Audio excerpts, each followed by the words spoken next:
بسم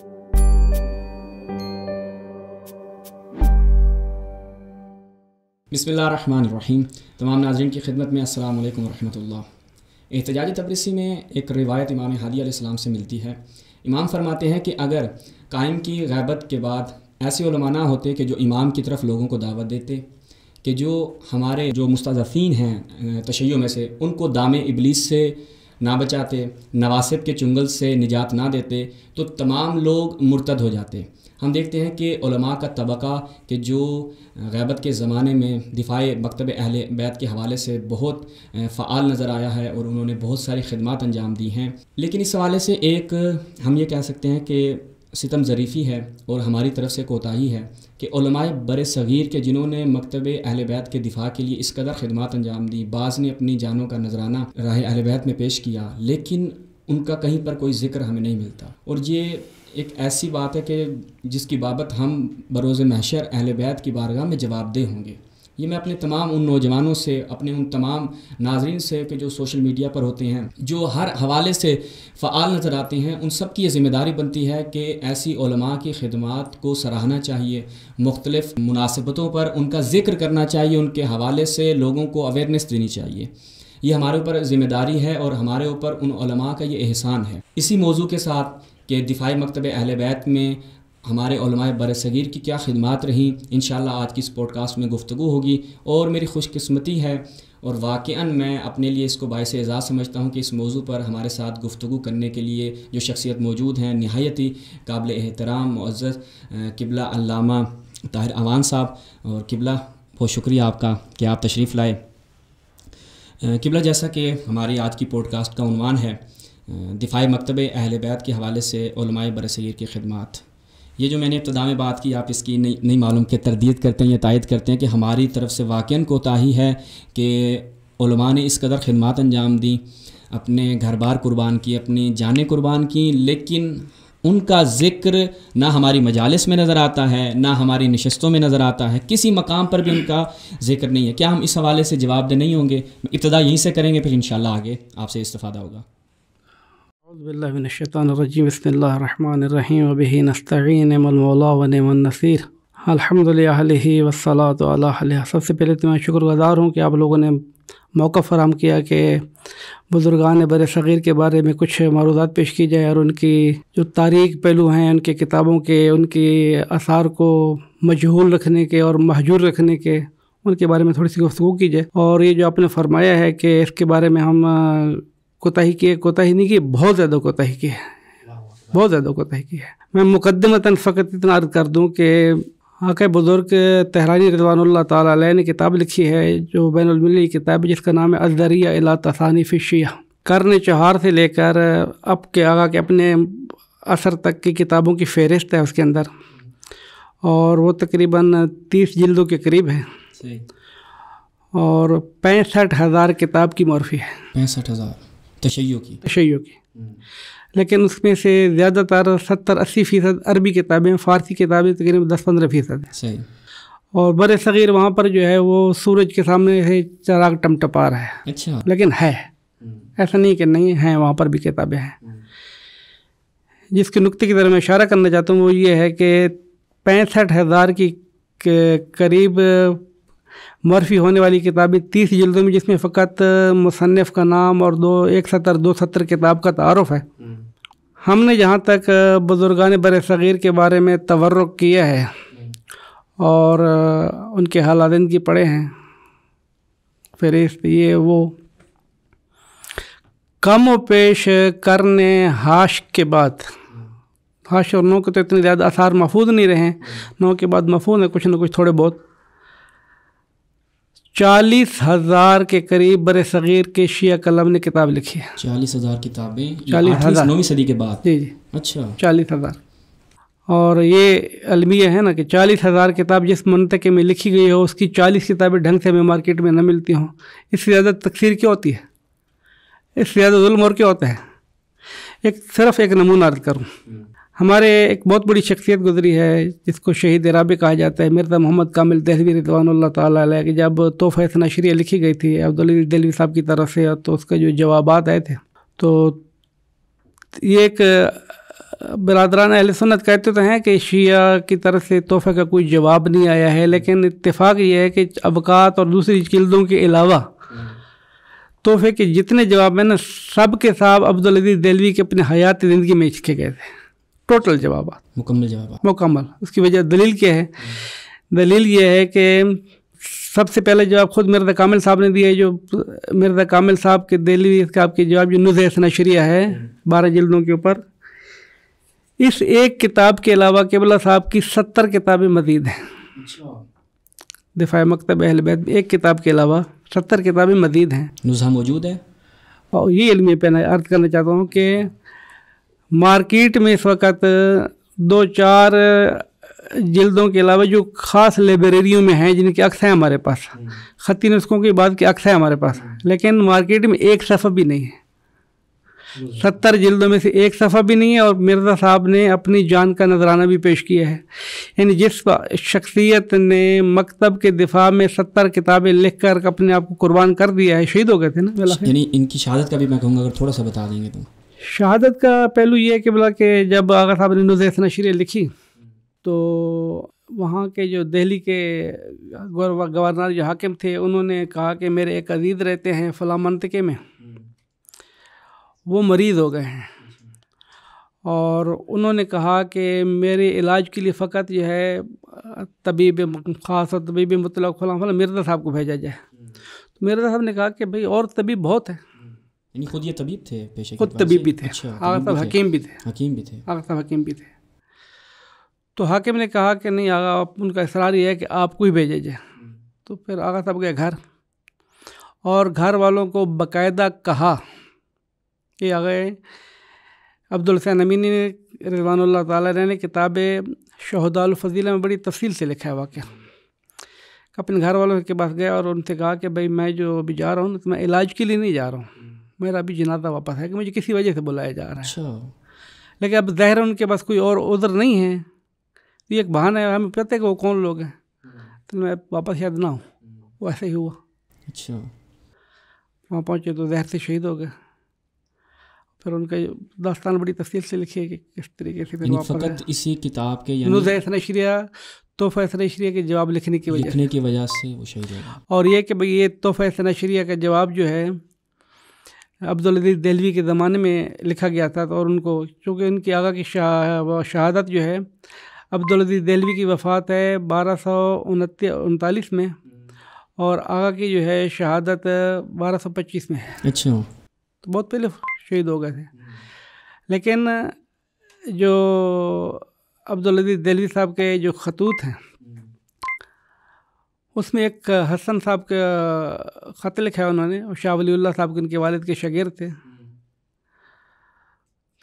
تو اس میں انہوں نے لکھا ہے کہ بھائی مجھے اطلاع ملی ہے کہ حکیم فاضل اور کامل اور فلاں فلاں فلاں انہوں نے میرے تحفے کے جواب میں لکھے، تو مجھے وہ کتاب چاہیے، مجھے بھیجیے۔ یعنی ان کو اطلاع بھی مل گئی تھی کہ ان کے جواب میں کتاب لکھی جا چکی ہے۔ لیکن دلدار صاحب غفران مآب رضوان اللہ تعالیٰ علیہ نے جو تحفے کے جواب لکھے ہیں، وہ بھی مرزا کامل کے بعد فوت ہوئے ہیں، لیکن عبدالعزیز دہلوی سے 4 سال پہلے فوت ہو گئے، ان 1225 سے 35 میں فوت ہوئے ہیں۔ تو دلدار صاحب نے تو باقاعدہ لکھا ہے اپنی کتاب کے اندر کہ میں یہ کتاب جو لکھ رہا ہوں، اس سے پہلے میں آپ کو کتاب فلاں اور اماد علیہ السلام کی جلد آپ کو بھیجوا چکا ہوں، یعنی عبدالعزیز کو بھیجوائی ہے۔ تو یہ کہنا کہ عبدالعزیز کے پاس کتابوں کے جواب نہیں پہنچے تھے، یہ خود بالآخر ایک جھوٹ ہوتا ہے۔ جھوٹ کے کیا کہا جائے، کچھ نہیں کہا جاتا اس کے بارے میں کہ کتنا جھوٹ بولا جاتا ہے۔ تو خلاصہ میں یہ عرض کر رہا تھا کہ بلا کہ بر صغیر میں اتنا کام ہوا ہے، اتنا کہ شیخ اکرام کی کتاب پڑھیں جو موج کوثر، رود کوثر، آب کوثر 3 جلدوں میں چھپی ہے، اس میں شیخ اکرام نے ایک جملہ کہا ہے کہ جو ہمارے لیے باعث فخر بھی ہے اور باعث ندامت بھی ہے، باعث شرمندگی بھی ہے۔ باعث فخر کیا ہے؟ باعث فخر تو یہ ہے کہ شیخ اکرام نے واضح الفاظ میں بالکل فیصلہ سنایا ہے کہ مغلیہ دور حکومت کے اندر شیعہ قلم ہر حوالے سے بھاری رہا ہے۔ یہ تو باعث فخر ہے۔ شیخ کرام جو خود سنی ہیں، حنفی ہیں، محقق ہیں، مورخ ہیں، سب کچھ ہیں، اعتراف کر رہے ہیں کہ شیعہ کلام بہت بھاری رہا ہے. یہ تو ویسے فخر ہے، ویسے ندامت اور شرمندگی کیا ہے؟ وہ ہے کہاں؟ وہ آثار بر صغیر کے شیعہ آثار ہیں کہاں؟ وہ جو قلم بھاری رہا ہے وہ کہاں ہے؟ اس کے آثار کہاں ہیں؟ اعتراف تو ہمیں مل گیا، لیکن میں بالکل اگر بغیر تکلف کہوں تو یہ ہماری نااہلی نے ان کو پس پردہ ڈال دیا. ہماری نااہلیوں نے جو ہے خلاف ہے، انہوں نے جو ہے اس کو طرف توجہ نہیں کی، تو کتابیں مہجور ہونا شروع ہو گئی، مفقود ہونا شروع ہو گئی. آپ باقی چیزوں کو چھوڑ دیں. ابھی ایک بات نکلی اور ایک کتاب ادھر آپ کے سامنے پڑھی، اوراق الذہب، ان کے مصنف ہیں. واقعی اگر آپ بر صغیر کے نابغے گننا شروع کر دیں نا کہ کتنے بر صغیر کے نابغے ہیں، تو ان میں سے ایک نابغہ جو ہے مفتی عباس ہے. نابغہ واقعی نابغہ ہے، بہت عظیم شخصیت ہے. انہوں نے 350 کتابیں لکھی ہیں. 350 کتابیں. 350 کتابیں لکھنے کے بعد انہوں نے ایک چیز جو وصیت کی تھی، عرض کی تھی کہ بھئی میری کتابوں کی حفاظت ہونی چاہیے. نجم البلہ صاحب جو ہے مفتی عباس صاحب کے داماد ہیں. اپنی زندگی میں وہ تقریباً جو کتابیں چھپی تھیں، مارکیٹ میں آئی تھی، ادھر ادھر پہنچی تھیں، 125 کے قریب پہنچی تھی. باقی کتابیں مخطوطہ تھیں. قبلہ طیب جزائری صاحب رضوان اللہ تعالیٰ علیہ کے جو آقا کے سگے پوتے ہیں، انہوں نے مجھے فرمایا تھا کہ طاہر، جو مفتی صاحب کے اوپر ظلم ہوا ہے نا، وہ یہ ہوا ہے کہ ان کے مرنے کے بعد سب سے پہلے کتاب خانہ تقسیم ہوا ہے. اور نجم البلہ صاحب نے شور مچایا کہ کتاب خانے کو نہیں بانٹو، کتاب خانہ ورثوں میں نہیں جانا چاہیے. نہ فقط ورثوں میں گیا، وہ بک گیا. تو نجم البلہ صاحب جس خریدار کے بجاتے تھے، یہ آپ لوگوں نے خریدا ہے نا، تو ورثہ سے خرید تو لیا ہے، لیکن میری التماس یہ ہے کہ اس کتابوں کو آپ لوگ آگے نہ بیچیں. اپنے پاس جب میرے پاس پیسے آئیں گے تو میں آپ لوگوں سے واپس خرید لوں گا. یعنی اس طریقے سے ہمارے کتابوں کی نابودی ہوئی ہے. ورثہ زیادہ تر متوجہ نہیں ہوئے، یا پھر اوپر سے حالات بھی ایسے تھے. لیکن حالات کا ہم بہانہ بنا نہیں سکتے. سیدھی بات ہے کہ ہم زیادہ تر توجہ نہیں دے پائے اپنے اثار کو، نہ ہمارے بزرگان، نہ ہمارے. ایک نمونہ مفتی صاحب تھے، قبلہ مرزا کامل دہلوی کتاب کو داستان سن بھی چکے کہ 70 کتابوں میں سے ایک صفحہ نہیں ہے. ان کے ابھی خطی نسخے بھی موجود نہیں ہیں؟ سارے نہیں ہیں. سارے نہیں ہیں. ایک نمونہ بتاؤں آپ کو. مرزا کامل دہلوی صاحب رضوان اللہ تعالیٰ علیہ کی ایک خوبی تھی اور ایک خامی تھی. خوبی یہ تھی کہ بہت پرکار تھے، بہت لکھتے رہتے تھے. خامی کیا تھی کہ آقا کے پاس وقت نہیں تھا. جب وقت نہیں تھا نا تو آقا بہت جلدی میں لکھتے تھے، اور جلدی میں لکھنے کا جو ضرر ہوتا تھا وہ یہ ہوتا تھا کہ بھئی اپنے جیسا سب کو سمجھتے تھے، سارے پڑھے لکھے ہیں، عربی کتابیں لکھیں، فارسی لکھیں، جو بھی جس زبان میں بھی لکھیں نا، نقطہ کسی بھی کچھ نہیں لگایا، خود سمجھو کیا لکھا ہے میں نے. بعض والوں کو سمجھ میں نہیں آتے جملے ہیں کیا چیز. یہ تعجب والی بات ہے واقعی کہ ہم جو کتاب چھپتے ہیں تو اس کے اوپر بسم اللہ جو ہر کتاب کے پہلے لکھتے ہیں وہ مرزا کامل صاحب کے ہاتھ کی لکھی ہوئی ہے. اسی طرح چلتی چلی جائے. یعنی آپ کی جو بھی کتابیں چھپ چکی ہیں سب کے اوپر اس پہ بسم اللہ انہی کا ہے. یہ زبردست ایک یادگار کے طور پر لکھتی بھی ہے کہ بسم اللہ مرزا کامل صاحب کے ہاتھ کے لکھا ہوا ہے. دہلی کے اندر ایک بزرگوار ہیں، خواجہ پیری کی بہت معروف شخصیت ہے. ان کے حوالے سے انہوں نے بتایا تھا ایک داستان کی. ایک بڑھیا آئی تھی میرے پاس، تو کتابیں اسناد وغیرہ خریدتے رہتے ہیں. تو جو آپ نے فرمایا کہ بھئی مرزا صاحب کے اثار کے بارے میں تو ایک داستان ہے. تو انہوں نے کہا کہ ایک بڑی آئی، اس نے کہا کہ یہ میرے پاس یہ بوری بھری ہوئی کاغذوں کی، یہ خریدیں. تو انہوں نے کہا میں کاغذوں کو کیا کروں گا، میں کتابیں خریدتا ہوں. تو اس نے کہا اتنا عرصہ میں آپ کو کتابیں دیتی رہی ہوں، ابھی یہ کاغذ بھی خرید لیں. تھوڑے سے پیسے اس کو دیے، کہا کہ میں نے نوکر سے کہا کہ اس کو ڈیر لگا کے رکھ دو. ہم نے رکھا دیے. بوری بڑی پڑی تھی، میں آتے جاتا تھا تو سامنے پڑی رہتی تھی. ایک دن مجھے خیال آیا کہ جو اس دن دے کے گئی تھی کافی عرصے سے پڑی ہے. نوکروں سے کہا اس کو پھیلاؤ ذرا بوری کو، اس کے اندر ہے کیا چیز. اچھا. اس کو جب کھول کے دیکھا تو میرے تو کہتے ہوش اڑ گئے. مرزا کامل کے ہاتھ کے لکھے اور آ کے سارے کے سارے. یہ بوری میں کیوں گھوم رہے ہیں؟ اس لیے گھوم رہے ہیں کہ وہ پڑھ ہی نہیں پا رہا. یعنی اس طریقے سے آثار ہمارے نابود ہو رہے ہیں. ان کی حفاظت کا فقط اور فقط جدید زمانے کے اندر تو بہترین ماحول پیدا ہو گیا ہے.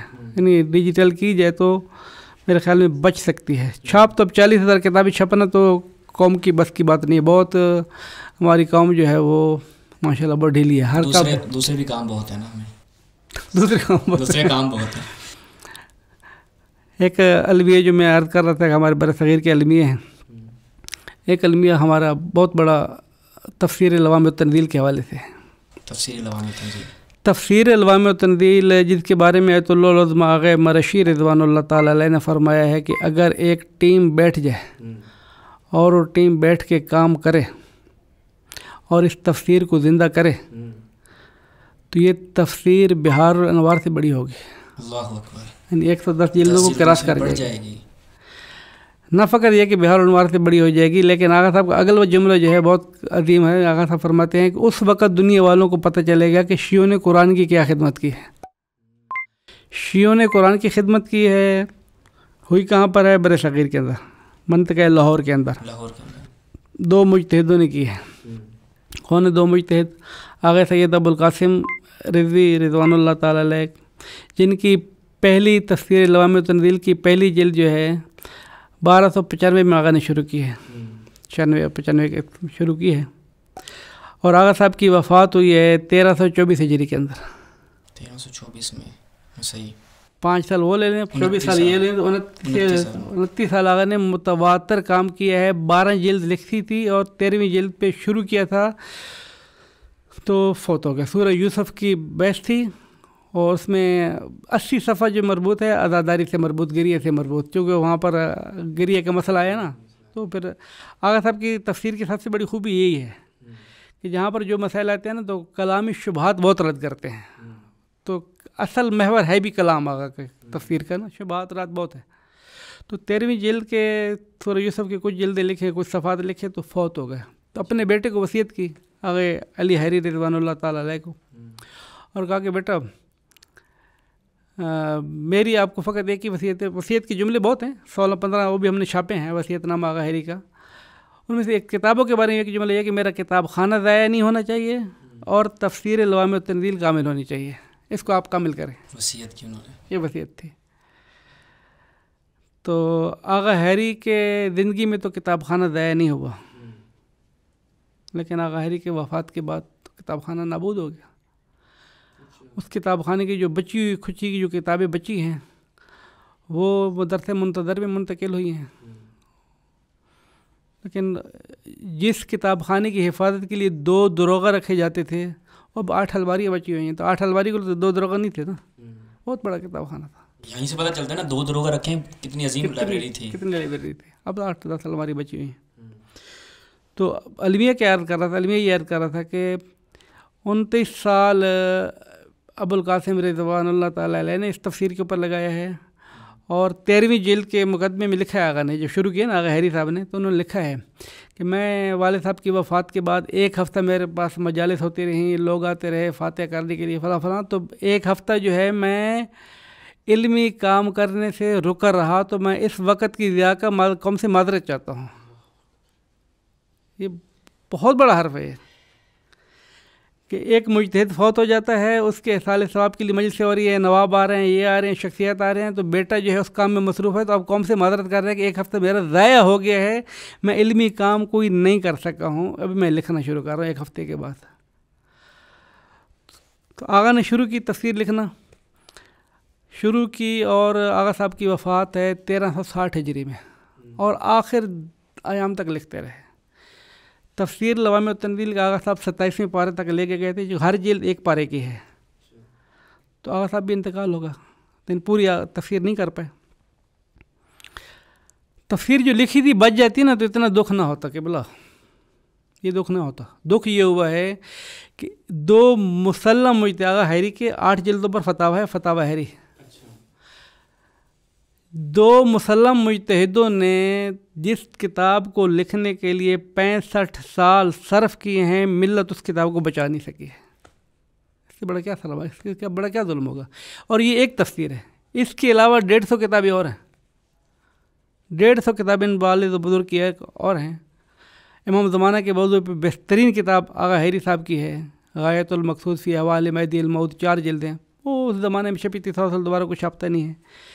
یعنی جو جملہ ہم لے کے نکلے تھے کہ اس بارے میں ہم مقصر ہیں، ہم نے تقصیر کی ہے، ہمارا قصور ہے، بہت زیادہ قصور ہے. اگر اس کے اندر کوئی خواص اور عوام اغنیاء ساری شامل ہیں، سارے شامل ہیں. کسی ایک طبقے کے بارے میں کہنا کہ وہ قصور ہے، اولاد قصوروار ہے، فلاں قصور، ایسا نہیں ہے.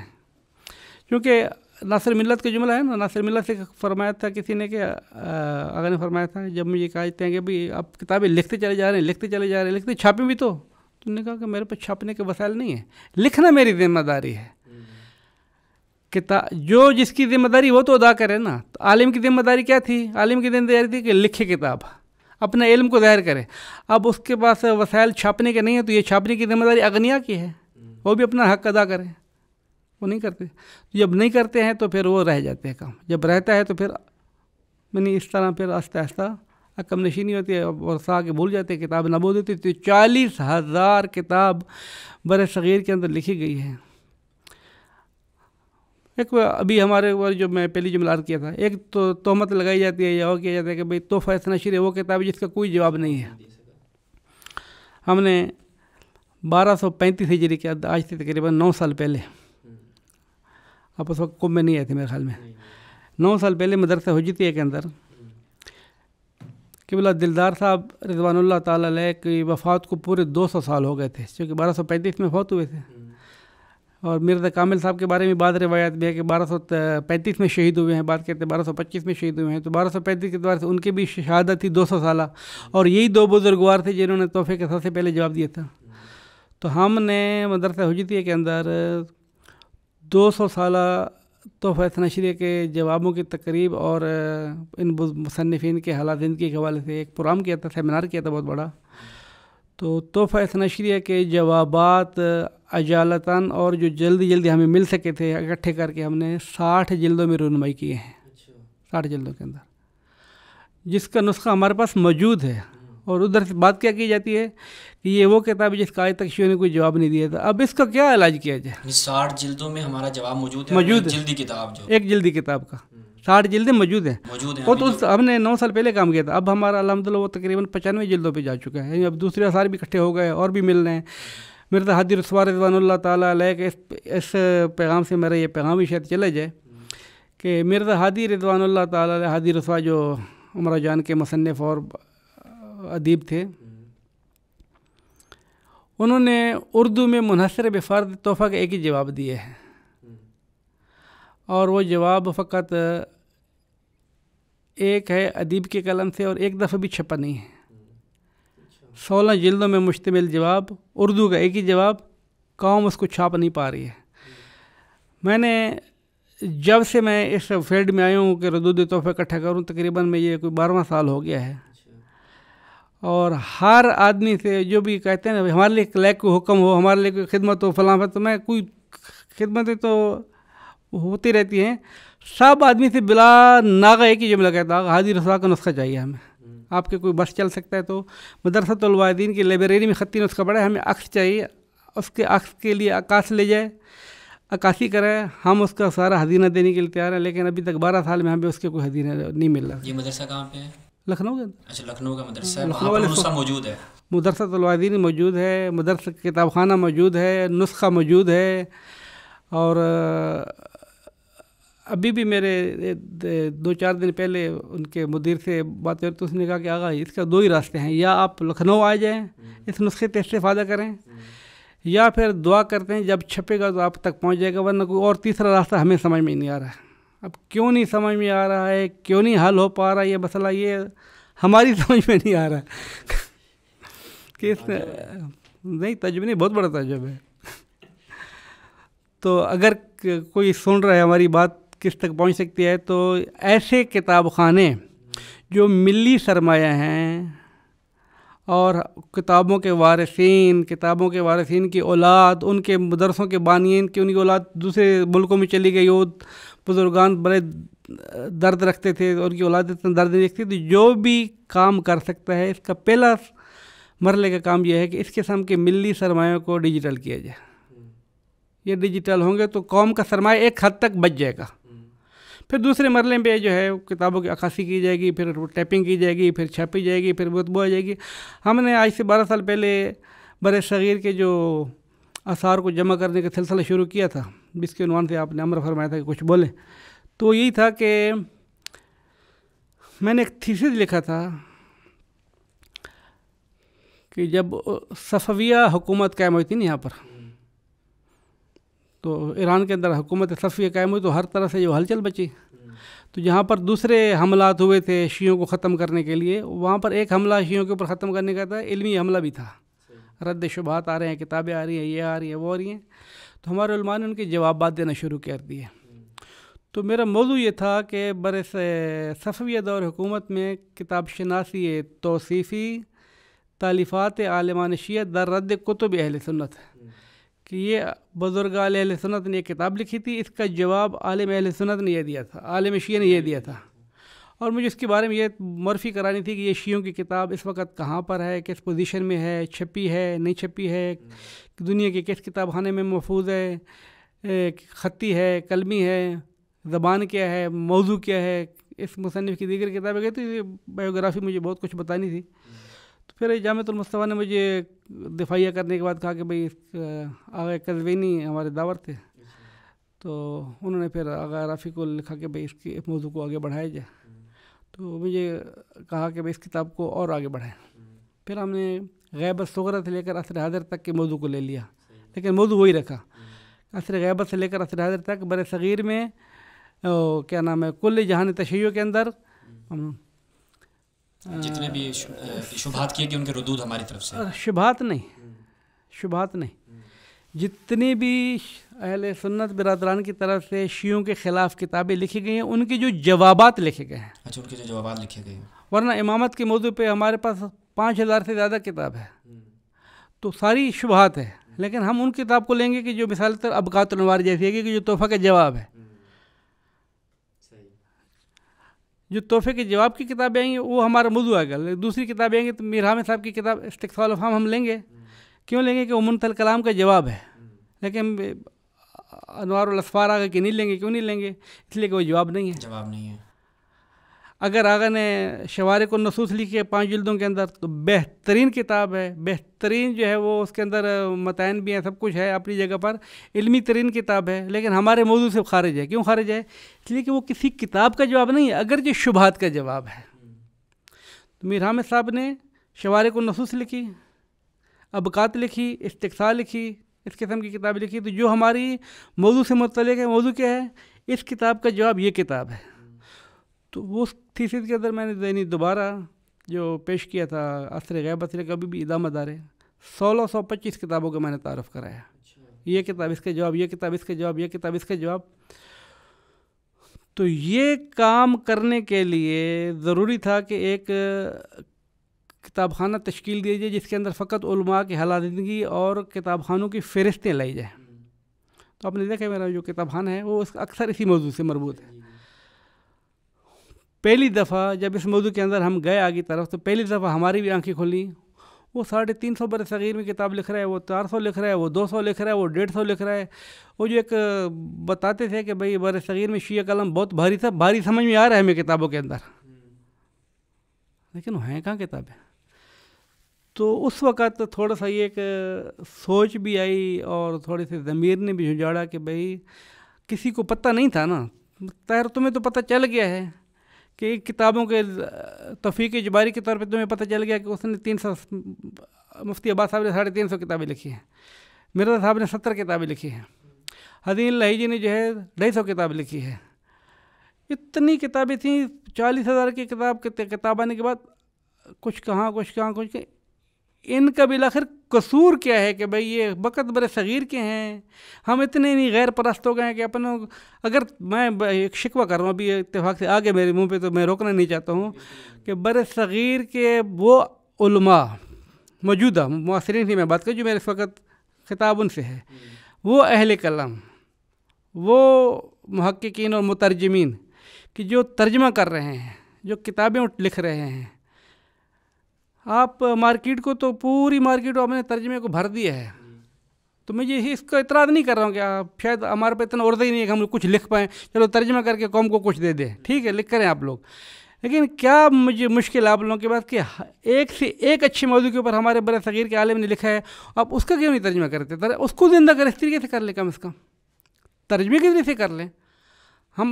میں بعض برادران پوچھتے ہیں کہ بھائی اس ادارے کا فائدہ، کتابوں کو زندہ کرنے کا فائدہ کیا ہوگا؟ تو میں ایک جملہ یہ عرض کرتا ہوں کہ جب ہم متوجہ ہو گئے کہ بھائی اتنی کتابیں ہمارے پاس ہیں، تو اب پہلے مرحلے میں ہم نے کیا کرنا ہے، ان کی عکاسی کریں۔ اس وقت تک ہم آپ کی دعا سے لطف الہ العالمین شامل رہا، برادران نے مدد کی، 14,000 بر صغیر کی کتاب کی ہم ڈیجیٹل کر چکے ہیں، 14,000 کتاب کی، 337 کتابوں کی ہم کمپوز کرا چکے ہیں، چھپی ہمارے پاس ابھی تک 11 کتابیں ہیں، محفوظ تو ہو گئی ہیں، محفوظ ہو رہی ہیں نا۔ لیکن ہمارا ٹارگیٹ 40,000 اگر لکھی گئی ہے تو 100% ہم یقین ہے انشاءاللہ کہ ہم 20-25,000 کتابیں ڈھونڈ نکالیں گے، کیسے کیسے نکلیں گی اداروں کے اندر کتابیں۔ لیکن مشکل یہ ہے کہ وسائل نہیں ہے پہنچنے کے، یعنی ایک کتاب کو حاصل کرنے کے لیے 12 سال لگ جائیں اور پھر بھی حاصل نہ ہو سکے۔ مدرسۃ الواعظین کا میں مثال دے رہا ہوں وہی تو کیسے ایک شخصیت کے پاس میں گیا، یہ علمیہ دیکھ رہا ہوں، یہ کہ آپ کے دادا کے بارے میں ہمیں سخرانی کرنی ہے، آپ کے دادا کے بارے میں سخرانی کرنی ہے، اور یہ سخران ہے، اس کو میں ساتھ لے کر آیا ہوں، اور اس کو میں نے کہا کہ یہ شخصیت اتنی بڑی ہے کہ اس کے موضوع کے اوپر آپ 5 تقریریں کر سکتے، خمسہ پڑھیں اس موضوع کے اوپر۔ تو انہوں نے کہا بھائی اس کا ڈیٹا کہاں دے گا؟ میں نے کہا ڈیٹا میں دیتا ہوں۔ تو میں نے کہا کہ اس شخصیت کے بارے میں آپ کے پاس کتابیں ہیں؟ تو انہوں نے پہلا سوال یہ تھا کہ آپ کو کیسے پتہ چلا کہ میرے پاس کتابیں ہیں؟ میں نے کہا آپ نے کتابیں لکھی ہیں نا، تو اس کتاب کا آپ نے حوالہ دیا ہے، پوری عبارتیں کوٹ کی ہیں، تو حافظ سے تو کا نہیں کیا ہے نا، آپ کو کتاب ہے۔ تو ہم آئے ابھی اس وقت 4 آدمی آئے آپ کی بارگاہ میں کہ یہ کتاب حاصل کریں، یہ آدمی خمسہ پڑھے گا، تو آپ ہمیں وہ کتاب دیں۔ یہ 3 آدمی ادھر بیٹھیں گے آپ کے پاس، میں جاتا ہوں فوٹو کاپی کرا کے لاتا ہوں، کتاب واپس کر، جب تک کتاب فوٹو کاپی کرا کے واپس نہ لاؤں نا، یہ 3 آدمی یہاں سے نہیں ہلیں گے، یہ گروی رہیں گے بقول رانیہ۔ تو انہوں نے کہا کہ نہیں، آپ جو ہے فوٹو کاپی کی مشین یہاں پہ لے کر آ جائیں۔ وہ زمانہ ہے کہ جہاں پر ہمارے پاس موبائل نہیں ہے، کیمرہ نہیں ہے، فقر محض ہے۔ تو میں نے کہا آقا میں فوٹو کاپی کی مشین کس کی لے کر آؤں؟ انہوں نے کہا میں کتاب اپنے کتاب خانے سے باہر نہیں جا سکتا۔ میں نے کہا آقا دادا آپ کا ہے، ہم اس سے مطالب نکالیں گے، بتائیں گے کہ دنیا والوں کو اس نے کتنی خدمت کی۔ اس نے کہا دادا ہو کچھ بھی ہو، میری کتاب خانے سے میری کتاب باہر نہیں جائے گی۔ یعنی درد کیا ہے؟ درد یہ ہے کہ جو افراد جن کے پاس کتابیں ہیں اگر اتنی حد تک وہ متشدد ہو جائیں گے اور اتنی حد تک سخت گیر ہو جائیں گے تو کیسے آثار زندہ ہوں گے؟ اب وہ بزرگ اور فوت ہو گئے ہیں، خدا ان کو جوار رحمت میں جگہ عطا فرمائے۔ ہم نے وہ کتاب کسی اور جگہ سے حاصل کر لی، اب اس کو تو ہم نے ٹیپ بھی کر لیا، 7.5 صفحے کی کتاب تیار بھی ہے، الحمدللہ چھاپے گی، وہ اپنی جگہ پر بات ہے۔ لیکن عرض کرنے کا مقصد یہ ہے کہ جن کے پاس جو کتابیں محفوظ ہیں نا، ان سے گزارش یہ ہے کہ وہ اتنے سخت نہ بنیں، یہ قومی سرمایہ ہے، ملی سرمایہ ہے، قوم کے ہاتھوں تک بھیجیں، ورنہ اسی طریقے سے نابود ہو جائیں گے۔ اس کی دلیل ہمارے پاس یہ ہمارے بزرگوں کے آثار ہیں، تو سارے ایک ایک اثار نابود ہوتے چل رہے ہیں، ایک ایک اثار نابود ہوتے چلے جا رہے ہیں۔ بر صغیر میں لکھی جانے والی سب سے پہلی تفسیر شیعوں کی جو ہے مرزا مبارک صاحب کی ہے، عبدالفضل الفیضی کے والد صاحب کی، 400 سال سے زیادہ عرصہ گزر گیا ہے۔ اس کا نسخہ منحصر بے فرد ایک ہی کتاب خانے میں ہے، نہ کتاب خانے والے کچھ دیتے ہیں، نہ دیکھنے دیتے ہیں، نہ فوٹو دیتے ہیں، نہ 400 سال میں ایک دفعہ چھپ سکی ہے وہ۔ آغا احمد علی ٹھٹوی رضوان اللہ تعالیٰ علیہ کے جو ٹھٹا کے تھے، سنی سے شیعہ ہوئے تھے، ایک لمبی داستان قاضی نور اللہ شستری نے مجالس المومنین میں لکھی ہے، وہ میں پیش کروں گا تو بہت لمبا وقت چلا جائے گا۔ شہید احمد ٹھٹوی جب سنی سے شیعہ ہوا تھا تو انہوں نے اکبر کے زمانے میں پہنچ گیا تھا دربار کے اندر، کسی نے اس کی داستان پڑھنی کہ کیسے شیعہ ہوا تھا، تو آغا مجالس المومنین میں قاضی نور اللہ نے بھی لکھی ہے، اور آغا عبدالحسین امینی نے شہداء الفضیلہ کے اندر بھی لکھی ہے۔ وہ داستان وہاں پڑھے، داستان میں نقل کرنے کا اتنا ہمت نہیں، وقت نہیں۔ تو جب اکبر کے دربار میں پہنچے تو وہاں پر ابوالفتح اور کیا نام ہے شیرازی صاحب، قاضی نور اللہ صاحب سے، تو اکبر کو ایک شوق تھا کہ خلفائے حکمران مسلمان رسول خدا کی وفات کے بعد، یعنی ابوبکر سے لے کر مجھ تک، اکبر تک، جتنے بھی مسلمان حکمران گزرے نا، سب کے حالات زندگی لکھی جائے، ایک تاریخ الفی لکھی جائے، 1000 سالہ تاریخ لکھی جائے۔ تو اب اتنے 1000 سالہ تاریخ پورے جہان کے مسلمانوں کے حکمرانوں کو لکھنا ہے آپ نے، تو بہت علم چاہیے، بہت بڑی لائبریری چاہیے، ہم اس سے اندازہ لگا لیں۔ تو ٹیمیں بیٹھتی تھیں، لیکن تھوڑا سا کام کرتے تھے پھر شکست کھا جاتی تھی، کہ نہیں ہمت ہی نہیں ہے اتنی۔ تو گھومتے گھومتے اکبر کے دربار میں جب یہ پہنچے آ گئے احمد ٹھٹوی صاحب، تو احمد ٹھٹوی کو گھر سے نکال دیا گیا تھا شیعہ ہونے کی وجہ سے۔ ان کے والد حنفی مذہب کے قاضی تھے، تو گھر سے ان کو بے دخل کر دیا تھا، شادی انہوں نے کی نہیں تھی، گھر سے باہر آ گئے۔ یہاں پر جب پہنچے تو قاضی صاحب کو، قاضی نور اللہ شستری صاحب نے کہا کہ بھئی اس کو ادھر لے آؤ، یہ بہت بڑی چیزیت ہے۔ وہ علنی طور پہ جو ہے وہ تشیع کا اعلان کرتے تھے، تقیہ مقیہ نہیں کرتے تھے۔ تو اس سے کہتے تھے بھائی کیوں نہیں کرتے آپ ایسا؟ نے کہا سب کو پتہ ہے میں سنی سی شیعہ ہوں، میں کیا کروں؟ تو اکبر نے کہا کہ بھائی بات سنو، تم یہ میں کام کرنا چاہتا ہوں تاریخ الفی کے بارے میں، تو آپ لکھو گے؟ انہوں نے کہا ٹھیک ہے، سب ٹیم ہٹاؤ، میں خود لکھ دیتا ہوں۔ تو انہوں نے تاریخ لکھی، سنیوں نے اعتراض کیا کہ اس نے ہر عالم کے ہر بادشاہ کے بارے میں تھوڑے تھوڑے حالات لکھے ہیں، کسی کے 2 صفحے، کسی کے 4 صفحے، کسی کے 4 صفحے، عثمان کے بارے میں اتنا کیوں لکھا ہے اس نے؟ تو اکبر نے کہا کہ مجھے کیا پتہ، لکھنے والا وہ ہے، سے پوچھو۔ تو قاضی صاحب کو بلایا کہ بھائی ان کا اعتراض یہ ہے کہ آپ نے اتنا بڑھا چڑھا کے عثمان کے قتل کی کیوں داستان لکھی ہے؟ تو اکبر کے دربار میں انہوں نے کہا کہ اصل میں کہا کہ یہ بیچارے بہت مظلوم لوگ ہیں، میں نے سوچا ان کی کوئی روزہ تو شہداء نہیں ہے، چلو میں ہی لکھ دیتا ہوں ان کے لیے کہ کچھ تو پڑھیں یہ لوگ۔ تو پڑھے اپنے بزرگ کے حالات ان کے، تو خود اکبر بھی ہنس گیا، انہوں نے کہا اس کے حل کرو اس مسئلے کو۔ تو انہوں نے کتاب لکھی، لیکن میں وہ الفاظ ابھی نہیں بول سکتے ہیں کہ جو دل چاہ رہا ہے بولنے کا، کہ آپ پڑھیں منتخب التواریخ عبد القادر بدایونی کی، اس نے کس الفاظ سے احمد ٹھٹوی کو یاد کیا ہے، یعنی اتنی غلاظت والی زبان تو دشمن کے بارے میں بھی نہیں بولی جاتی جو اس نے اس عالم کے بارے میں بولی ہے۔ وہ بہت غلیظ زبان استعمال کی ہے، میں خنزیر تک کے جملے انہوں نے استعمال کیے ہیں، پتہ نہیں کیا کیا کیا لکھا ہے۔ مرزا فولاد ایک وہاں کا آدمی تھا، اس نے اس کو رات کے ٹائم پہ بلایا، اور میں مختصر کر رہا ہوں، رات کے ٹائم پہ بلایا کہ آپ کو حکیم صاحب نے بلایا ہے، رات کے ٹائم پہ تو انہوں نے خنجر کا وار کر دیا۔ اندھیری گلی تھی، اندھیری رات تھی، گلی کے اندر خنجر کا وار کیا تو ہاتھ کٹ کے نیچے گر گیا۔ وہ مرزا فولاد بھاگ گیا، اس نے کہا سمجھا کہ میں نے سر کاٹ دیا ہے۔ تو احمد ٹھٹوی صاحب نے دوسرے ہاتھ سے اپنا ہاتھ اٹھایا اور لے گیا حکیم فتح اللہ کے پاس۔ انہوں نے کہا کہ بھائی میرا ہاتھ تو لٹک گیا، ابھی ختم ہو گیا، میں ہاتھ کو پکڑے ہوئے، اس کا علاج کریں آپ۔ تو اس نے کہا کہ اس کا علاج نہیں ہو سکتا، یہ جو خنجر لگا ہے نا یہ زہر والا ہے، اس زہر کا جو تریاک تلاش کیا جائے گا تو کم سے کم بنانے کے لیے 2 سے 3 دن لگیں گے، پہلے تو تلاش کرنا ہے، دوست ہیں آپ 2 دن کے بعد آپ کی شہادت ہوتا ہے، اگر سرایت کر کے یہ مار دے گا آپ کو، اب آپ نے وصیت کرنی، نصیحت کرنی، جو کچھ کرنا کریں، بس شہید ہو گئے، دفنا دیے گئے۔ ظلم جو ہے نا وہ یہ ہے، جس آدمی نے اپنی ساری زندگی مکتب اہل بیت کے دفاع میں وقت کی تھی، اتنی کتابیں لکھی تھیں، تاریخ الفی 8 جلدوں میں ہے، ان کو دفنا دیے گئے تھے۔ ابو الفضل اور فیضی نے اندازہ کر لیا تھا کہ بھئی ان کے دشمن بہت ہیں، تو قبر کے اوپر پہرا لگوا دیا، قبر کے اوپر پہرا لگایا، کشمیر کے حالات ہوئے، پہرے والے بھی سارے چلے گئے۔ تھوڑے عرصے بعد 15 دن تک پہرا رہا، تھوڑے عرصے بعد جب حالات دیکھا کہ بھئی کوئی نہیں ہے، آئے یہ لوگ عبد القادر کے ماننے والے سارے بدایونی کے، قبر کو کھودا، لاش کو نکالا، لاش کو جلایا، راکھ کو اڑا دیا۔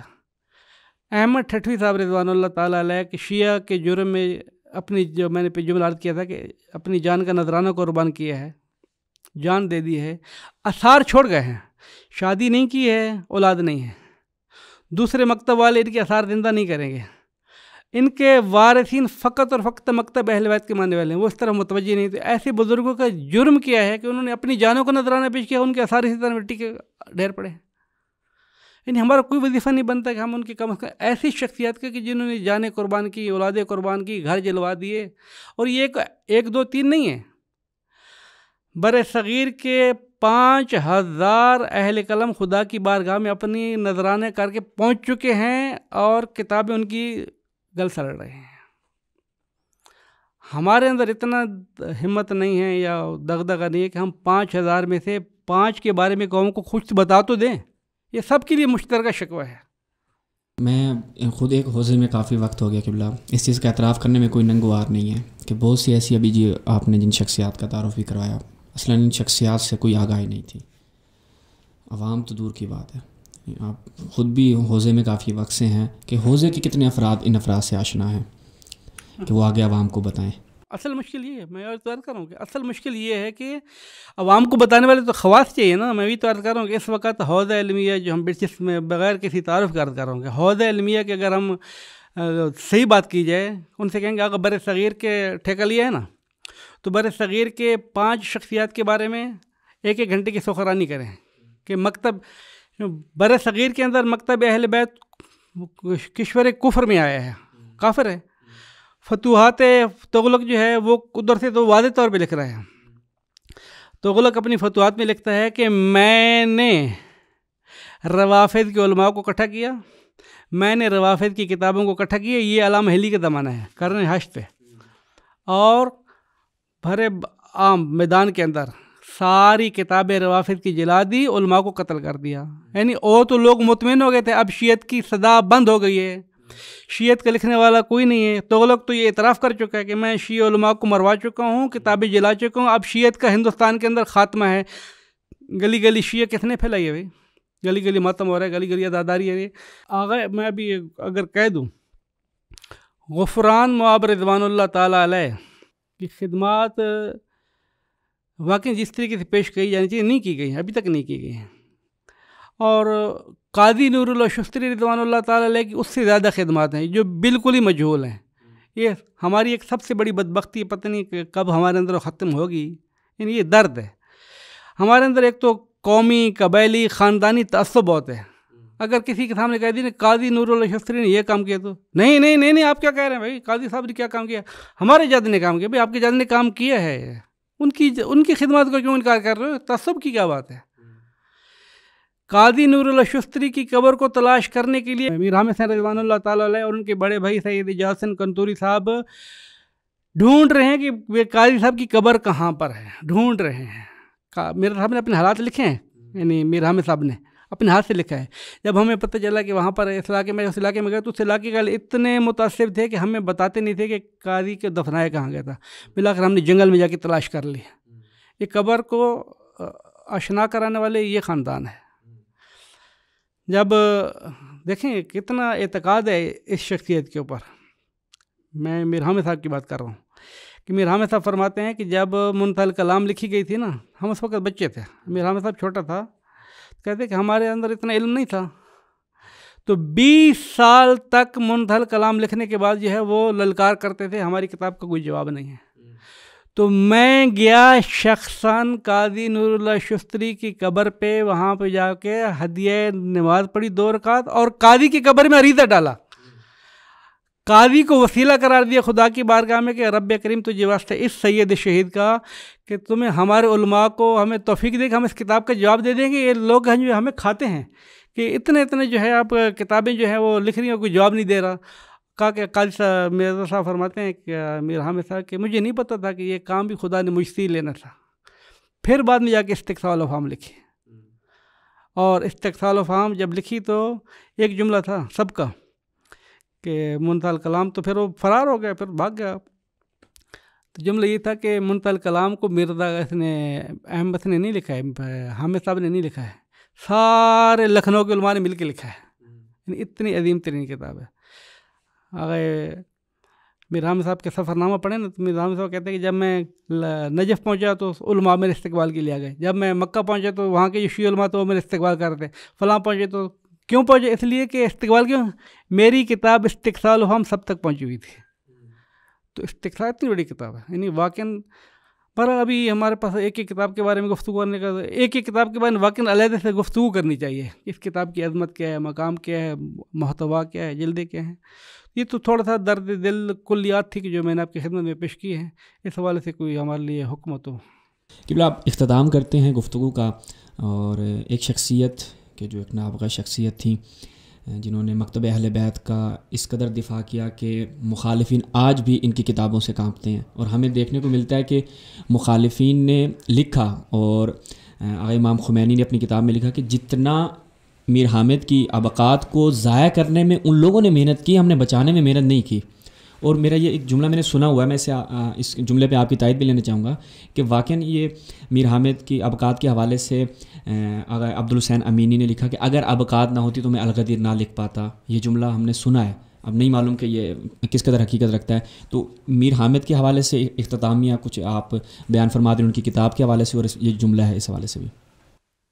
بر صغیر کی شخصیات اگرچہ ایک سے بڑھ کر ایک ہے، لیکن امامت کے موضوع پر کلامی مباحث میں اگر میر حامد حسین رضوان اللہ تعالیٰ علیہ کو امام المتکلمین کہا جائے، اور یہ کہا جائے کہ صدر اسلام سے لے کر آج تک، میر حامد صاحب کے 150 سال گزر جانے کے آج تک جو ہے میر حامد صاحب کے پائے کا امامت کے موضوع پہ دفاع کرنے والا رحمت کش عالم ہمارے پاس نہیں آئے تو واقعی ایک مبالغہ نہیں ہے. بلا مبالغہ میر حامد صاحب بہت بڑی قدآور شخصیت ہیں. جتنی قدآور شخصیت ہے نا اتنی زیادہ مظلوم ہے. اب میں اس کا مثال دوں. میر حامد صاحب تو خیر بہت، ان کے بارے میں بولنا بہت مشکل ہے کیونکہ اتنی بڑی شخصیت کے بارے میں چند الفاظ میں بہت نہیں بولا جا سکتا، لیکن آپ اس سے تھوڑے سے جملوں سے آپ اندازہ لگائیں. میر حامد صاحب نے فتوحات حیدریہ، سب سے پہلے کتاب اپنے والد بزرگوار کی فتوحات حیدریہ کو زندہ کیا. مفتی قلی صاحب آغا صاحب کے والد ہیں، اور فتوحات حیدریہ، تشہید المتین اور باقی کتابیں آغا صاحب نے احیاء کی ہیں. تشہید المتین میر حامد صاحب کی رحمت کا نتیجہ ہے. آغا صاحب مفتی قلی صاحب تو لکھ کے چلے گئے تھے، فوت ہو گئے تھے، 1260 ہجری میں فوت ہو گئے ہیں. جب مفتی قلی خان صاحب فوت ہوئے ہیں میر حامد صاحب کی عمر جو ہے وہ 15 سال کی تھی. میر حامد صاحب کی خدمات کا اگر آپ تھوڑا سا جائزہ لیں نا کہ ان کی ہمت کتنی تھی، میں 2 واقعے نقل کرتا ہوں.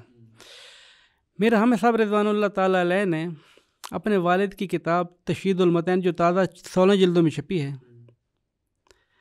میر حامد صاحب کا اپنا جملہ کیا ہے؟ اپنا جملہ یہ ہے کہ میں نے تشہید المتین کو پاک نویس کیا، کیا کہتے ہیں، سیٹ کیا، اور بابا کے دیے ہوئے حوالے کو لفظ بلفظ دوبارہ چیک کیا، پوری مستند سازی کی، پوری چیکنگ کی. کتاب کو چھاپنے کے لیے دے دیا. کب کی بات ہے؟ 1857 کی. کتاب کو چھاپنے کے لیے دے دیا تو پیچھے سے جو تحریک چلی آزادی ہندوستان کی تو حالات خراب ہو گئے.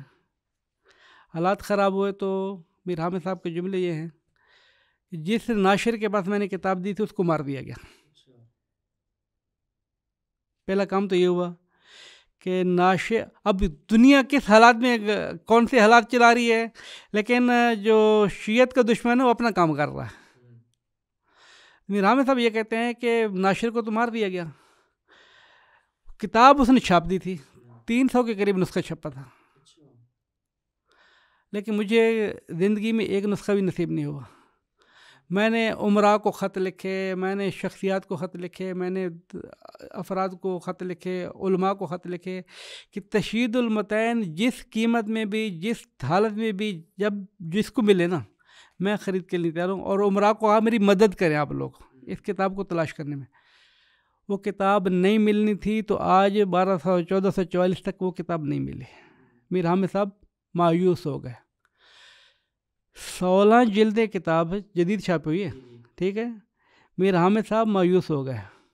ہیں کتنے جوان، 25 سال کے 28 سال کے جوان آدمی ہیں، دیگر مصروفیات بہت زیادہ ہیں کہ اپنی کتابیں بھی لکھ رہے ہیں.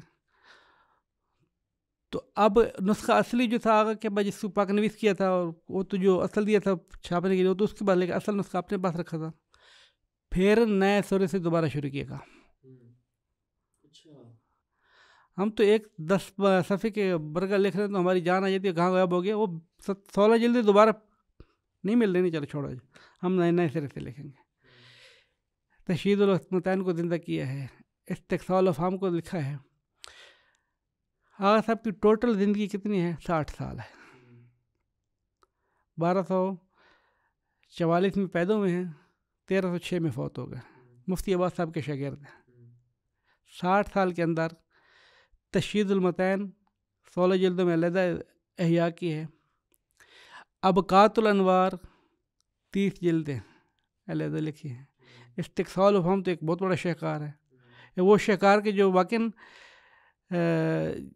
جس کے بارے میں خود علماء کا جملہ یہ ہے کہ جب پہنچے تھے نا نجف میں، آغا فتح اللہ کشانی کہتے تھے، دوسرے مرزا شرازی بزرگ کہتے تھے استقصا کو بھیجو، استقصا بھیجو، یہ ہمیں دوسری بھیجو فوری طور پہ. مراجع پڑھ چکے تھے. جب یہ گئے وہاں پر آغا ایجاد حسین کنتوری اور آغا مرزا حامد حسین صاحب نجف گئے، تو آغا صدر نے لکھا ہے اس جملے کو کہ یہاں نجف کے اندر جب پہنچے یہ لوگ جوان تھے، تو یہاں کے علماء برجگان مراجع سارے کہتے تھے اس وقت اگر کوئی ذکر ارض کے اوپر دیکھنا چاہتے ہیں کہ اولیاء اللہ زندہ کون ہے، یہ دو بھائی ہیں. یہ دونوں بھائی ولی اللہ ہیں، جوان ہیں. ادھر سے مراجع جو ہیں وہ سفید ریش بیٹھے ہیں، لیکن ان کو ولی اللہ کیوں کہتے ہیں کہ اتنی کم عمری کے اندر اتنا کام انہوں نے کیا کیسے ہے، اتنا دفاع. آگے مصنف نجوم السما ایک کتاب ہے، تکملہ نجوم السما، ایک ہے نجوم السما. نجوم السما والد نے لکھی ہے، تکملہ ان کے بیٹے نے لکھی ہے. لکھنے والے معاصر امیر حامد صاحب کے دوست بھی ہیں، کیونکہ نجوم السما جو ہے مفتی قلی خان صاحب کے حالات کے اوپر آ کے رک جاتی ہے. باوجود اس کے کہ انہوں نے 30 سال مرزا کیا نام ہے آگے حامد صاحب کو درک کیا ہے، لیکن انہوں نے پھر نجوم السما کو ادامہ نہیں دیا. مفتی قلی صاحب آخری حالات دن کی بھی چھوڑ دیا اس نے. تو تکملے کے اندر میر حامد صاحب کے حالات ہیں. یہ لکھتے ہیں کہ میر حامد صاحب کی شاید کائنات کے اندر ایسے ہزاروں میں سے یا لاکھوں میں سے کچھ افراد ایسے خلق ہوتے ہیں خدا کی قدرت کاملہ سے، کچھ افراد ایسی لاکھوں کروڑوں میں سے ہوتے ہیں کہ جو میں عرض کرنے جا رہا ہوں. وہ یہ کہ مرزا صاحب کے بارے میں لکھتے ہیں، یعنی امیر حامد صاحب کے بارے میں، کہ جب وہ لکھتے لکھتے سیدھے ہاتھ سے تھک جاتے تھے تو اسی روش پہ، اسی طرز انداز کے اوپر، اسی تحریر کے اوپر الٹے ہاتھ سے لکھنا شروع کر دیتے تھے. 2 ہاتھوں سے لکھنے والے افراد کی قوت یہ شاید لاکھوں ہزاروں میں کوئی افراد مخصوص ہوتے ہوں گے. انہوں نے کہا کہ یہ ہمارا مشاہدہ ہے. ایک ہاتھ سے لکھنا شروع کر دیتے تھے، وہ تھک جاتے تھے، دوسرے ہاتھ سے لکھتے تھے. یہ ایک داستان ہے. ایک داستان ہے کہ جو کتابوں کو حاصل کرنے والی، کہ آقا کو عشق کتنا تھا کتاب کو حاصل کرنے کے لیے. بعض افراد کو اعتراض ہے اس داستان کو جو ابھی میں نقل کرنے جا رہا ہوں، بعض افراد کو اعتراض ہے کہ اس کی کوئی سند نہیں ہے، لیکن اعتراض کرنے والے کرتے رہتے. سند ہے. سند کیا ہے؟ اصفہان کے ایک عالم بزرگوار آغا عماد زادہ فوت ہو گئے ہیں. ان کے 15 جلدوں میں دائرۃ المعارف چھپے، دائرۃ المعارف رجال کے نام سے، اور اس کی پھر ایک فہرست چھپی ہے. میر حامد صاحب کے حالات لکھے انہوں نے. ایک کتاب کا نام لکھا ہے مناقب والمصالب، مناقب اور مصالب، مناقب بنی ہاشم اور مصالب بنی امیہ. پرانی کتاب ہے، عالم اہل سنت کی کتاب ہے، اور اس کا نسخہ آقا کو پتہ چلا تھا کہ جمبو علاقہ ہے مدینہ کی طرف، وہاں پر کسی عالم اہل سنت کے پاس ہے.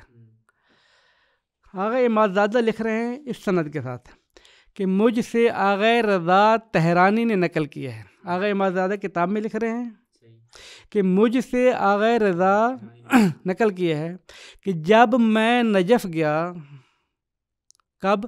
1339 ہجری کے اندر.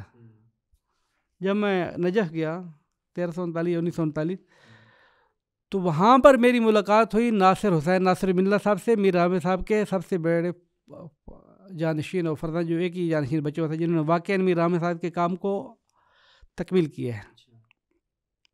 تو کہا کہ مجھے ناصر صاحب نے، میں نے ان سے کہا کہ مجھے اپنے والد کے بارے میں کچھ بتائیں، تو ناصر صاحب نے مجھے بہت ساری باتیں بتائیں.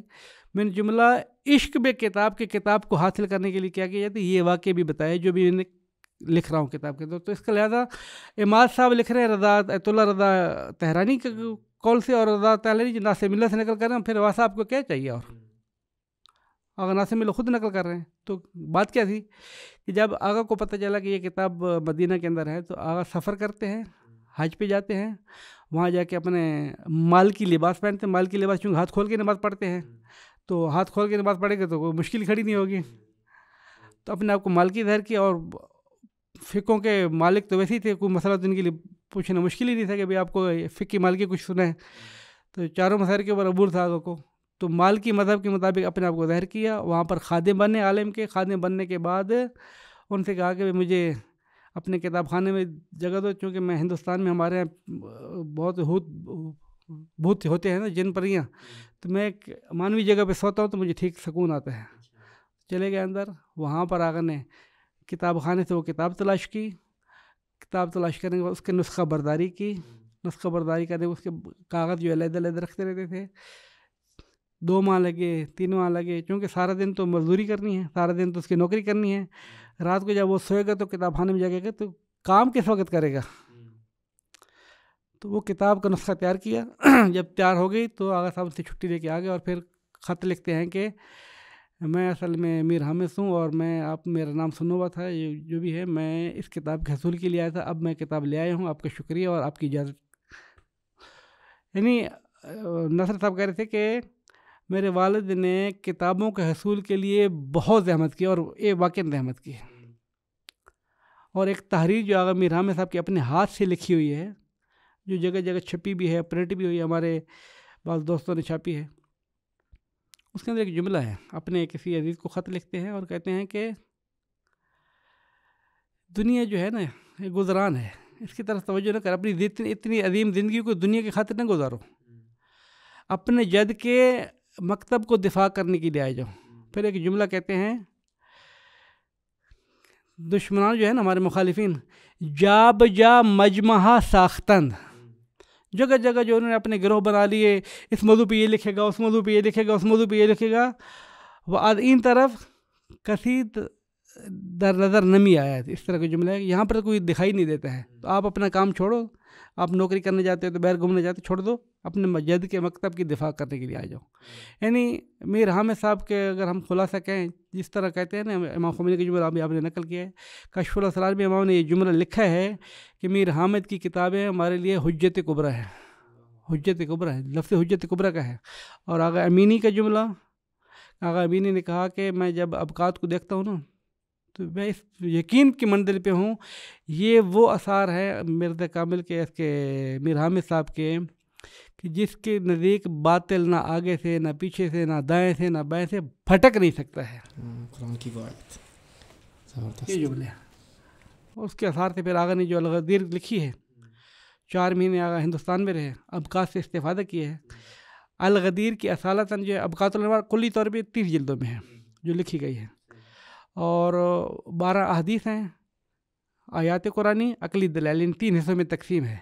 ابھی تک جو چھپی تھی نا وہ احادیث کی 9 حدیثیں چھپی ہیں، باقی حدیثیں بھی نہیں چھپی ہیں، آیات قرآنی بھی نہیں چھپی ہیں، اور کلامی بحث و عقلی دلائل تو چھپی نہیں ہیں. ساری چھپیں گے تو انشاءاللہ اصل قدیمی وہی 30 جلد بنے گی، لیکن ابھی موجودہ صحت کے اندر لے کے آئیں گے 60-70 سے زیادہ بھی بڑھ جائے. لیکن آغا صاحب کا اپنا جملہ یہ ہے، میر حامد صاحب کا اپنا جملہ یہ ہے، اگر مجھے مددگار 2 آدمی مل جاتے ہیں، کیونکہ میرے پاس امکانات نہیں ہیں کہ میں کسی کو اپنے خرچے پہ رکھ سکوں، یہ بہت بڑا المیہ ہے.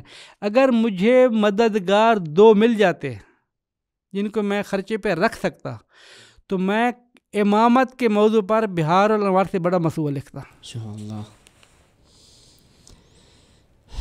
اللہ اکبر. لیکن میں چونکہ تنہا ہوں، پڑھنا بھی میں نے خود ہے، لکھنا بھی میں نے خود ہے، حوالہ بھی خود لینا ہے، فش برداری بھی خود کرنی ہے، تو یہ ایک آدمی کے واقع نے جس طرح فرمایا نا آغا صدر نے کہ یہ معجزہ تھے، ولی اللہ تھے زندگی کے اندر، ان کی خدمات کا.